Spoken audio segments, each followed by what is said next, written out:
Hey everyone, it's Victoria here. I hope all is good with you. So in this video, I'm going to delve into who makes a shoot day happen from behind the scenes. If you're going to be shooting game for the first time this season, I'm a big believer in that you can just never have enough information and background. And hopefully this video will help you kind of just understand more how it all slots into place. So it's a whole incredible and hard-working team of these brilliant people who ensure that our day happens as it's meant to. And in this episode, I'm just going to be looking at who those people are, just explaining and the role they have. And I'm going to be using an example of a formal driven shoot. So I hope this helps. So to kick it off, a sporting agent. You may or may not use a sporting agent. This is a person who effectively organises your day shooting from start to finish. They'll handle all kind of arrangements, paperwork, and just the whole shebang really. So you can just get on and enjoy your day shooting. Shoot captain. This is your host for the day who will be your point of contact. They'll be there to greet you in the morning for breakfast, give you a safety brief, draw pegs. They'll work closely with the head keeper to ensure that you know what you're doing, that you're on your peg on time, and that you're just kind of happy really. Then there is the wonderful head keeper, absolute powerhouses of shooting. These people work phenomenally hard and unsociable hours.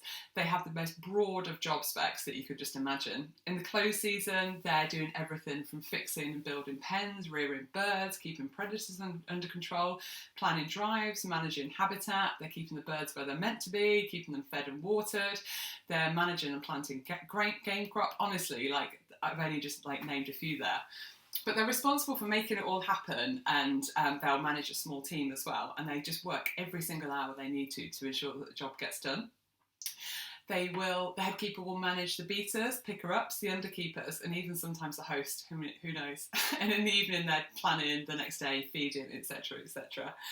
If the birds aren't flying where they're meant to be on a shoot day, or if someone's on a particularly quiet peg, the head keeper's aware of this and they'll adjust the line of beaters accordingly.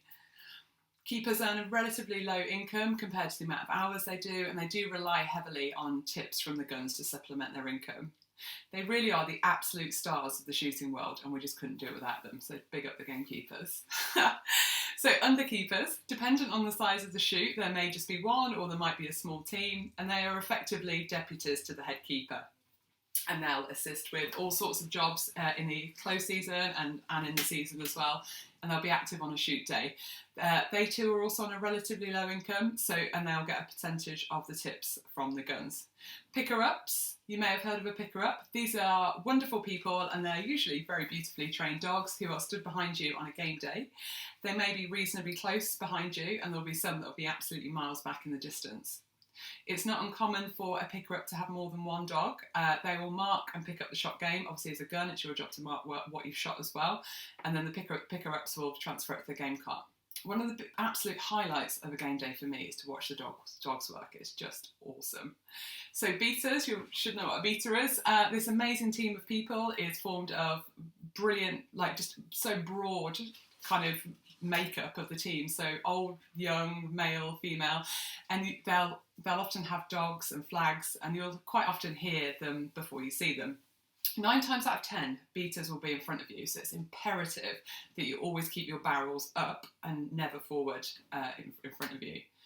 Flankers are part of the beating line, and they'll stand on the end of the drive with a flag to just stop the birds flying out and to keep the birds in the drive, which is over the guns where they're meant to be.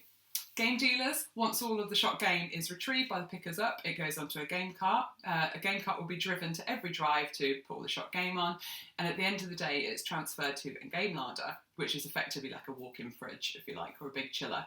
And then at the end of the day, or whenever, the game dealer will come along, and then he'll pick up the game, they buy it off a shoot, he'll process it, and then it will be sold into butchers, restaurants, etc.